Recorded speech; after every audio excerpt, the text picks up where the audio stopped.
રાજકોટ અગ્નિકાંડનો ભ્રષ્ટાચારી આરોપી અને પૂર્વ ટીપીઓ મનસુખ સાગઠિયાના ભાઈ કેડી સાગઠિયાને એસીપીટી પદેથી હટાવવામાં આવ્યા છે। તેમની બદલી જીઆઈડીબીમાં કરવામાં આવી છે।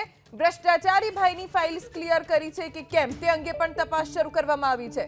મનસુખ સાગઠિયાના ભાઈ કેડી સાગઠિયા ગાંધીનગરની ચીફ ટાઉન પ્લાનિંગ કચેરીમાં ઘણા લાંબા સમયથી ફરજ બજાવતા તેમને સરકારે સૌરાષ્ટ્રનો હવાલો સોંપ્યો હતો। મનસુખ સાગઠિયાની તપાસનો રેલો તેમના ભાઈ કેડી સાગઠિયા સુધી પહોંચ્યો છે।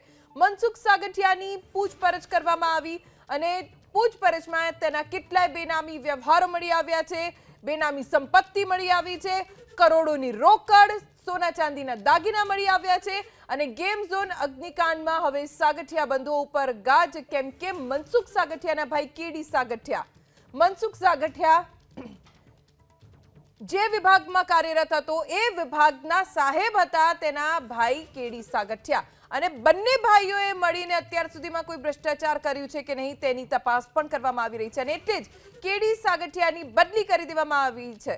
સૌથી પહેલા કેડી સાગઠિયા કોણ છે અને તેનું મનસુખ સાગઠિયા સાથે કનેક્શન શું છે, કેવી રીતે કયા ડિપાર્ટમેન્ટમાં કેડી સાગઠિયા કામગીરી કરે છે, એ તમામ જાણકારી એબીપી અસ્મિતા લઈને આવ્યો હતું અને એબીપી અસ્મિતાએ જ કેડી સાગઠિયાની ભૂમિકા ઉપર સવાલો ઉભા કર્યા હતા।